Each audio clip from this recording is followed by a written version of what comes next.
Ladies and gentlemen, what is going on, everybody, and welcome back to the Sports Lovers. It is Monday, of course. I'm going to get this video. I'll go ahead and pre-record it.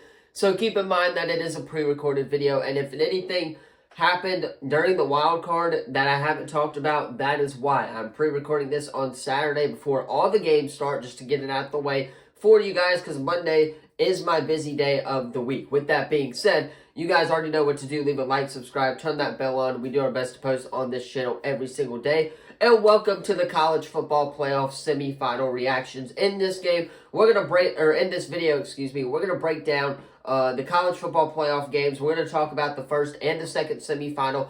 And then, of course, we will talk a little bit about the national championship, but we will save that for Thursday on the channel as well. So stay tuned if you guys want that content. However, with that being said, let us go ahead. You already know what to do. Like, subscribe, turn that bell on, and let us go ahead and hop right into these college football playoff semifinal reactions.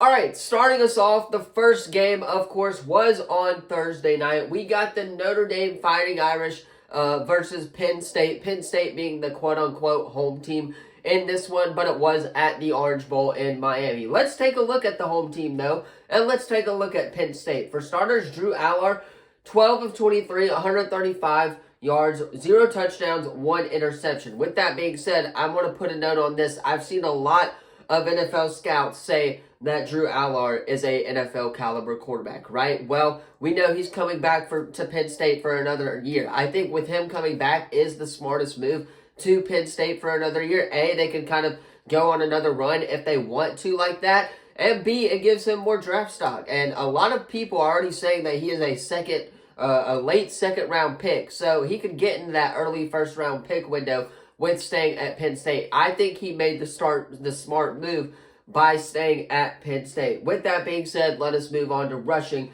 Nick Singleton led the way with rushing, 15 carries, 84 yards, 3 touchdowns. I want to put an emphasis on Penn State's running back, because Singleton, if they would have handed the ball off when they had that, I believe, 2 minutes left in the game, if they would have just kept handing the ball off to Singleton, they would have gotten at least an extra 3 or 4 minutes off the clock when it comes to that. So I think that Penn State, James Franklin did not make the right choice there. I think he should have kept handing the ball off to Singleton, especially on that drive where they punted at their own midfield, I believe, 10 minutes left or so in the game. If they would have just kind of pounded the rock a little bit more than what they were doing, because we were seeing Singleton break out for a lot of yardage. He was on a mission to win a Penn State this game. And, yeah, I think if they would have handed the ball off, I think that Penn State would have been in prime position to win that game. Now, let us look at receiving real quick. Tyler Warren, of course, did lead the way with 75 yards, 0 touchdowns. Now, with that being said, Drew Allar did not complete a single pass to his wide receivers. Wallace did not catch a pass, obviously. I believe there were 1 or 2 with Luke Reynolds in there as well. Khalil Dinkins, had 2 receptions in there. But overall-wise, Drew Allar did not get the ball to his playmakers. Yes, he got it to, obviously, Tyler Warren, who is going to be a first-round NFL draft pick, but he did not get the ball to any of his playmakers. I think, ultimately, that is what Penn State did to shoot themselves in the foot, is not get the ball to some of their wide receivers who can break away from explosive plays. I think, A, if Penn State would have pounded the rock a little bit more than what they did, and B, if you would have just gotten some short, simple completions to these wide receivers and not try to look for Tyler Warren every single time, then I think Penn State would have won this game. I really do. Now, let us take a look at the Notre Dame Fighting Irish side of things, as Riley Leonard was 15 of 23, 233 yards, 1 touchdown, 2 interceptions on the day. He did struggle a little bit there, a little bit in the first half, but I think once the second half kind of started, he was good to go. Riley Leonard also being from Fairhope, Alabama, which is where I am basically from, Mobile, Alabama. Basically the same thing for the most part. So Riley Leonard, local boy down here, we are all rooting for Riley Leonard in the national championship game. That is for sure. Rushing-wise, for, of course, Notre Dame, Jeremiah Love, of course, led the way with 45 yards on 11 carries, 1 touchdown. Riley Leonard had a rushing touchdown in there as well.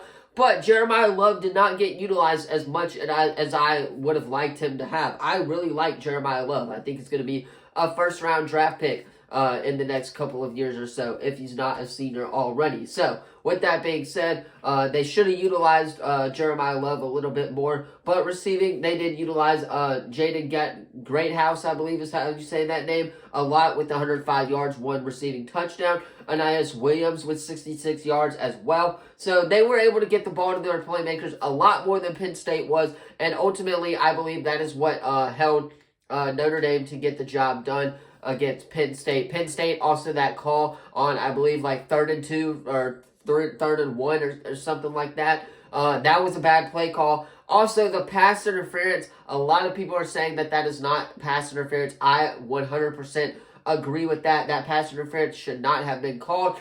And I think if that pass interference would not have been called, then I think Notre Dame would have just outright beat Penn State, if you're asking me. However, Notre Dame does escape Penn State on a last-second field goal, and they get the job done and are heading to the national championship. All right, moving on to the next and final semifinal game of the college football season, the last or second to last game ever of the 2024 season. We are almost done with college football for the year. You got Ohio State, you got Texas in the Goodyear Cotton Bowl. Texas basically getting a home game. A lot of their fans showed up.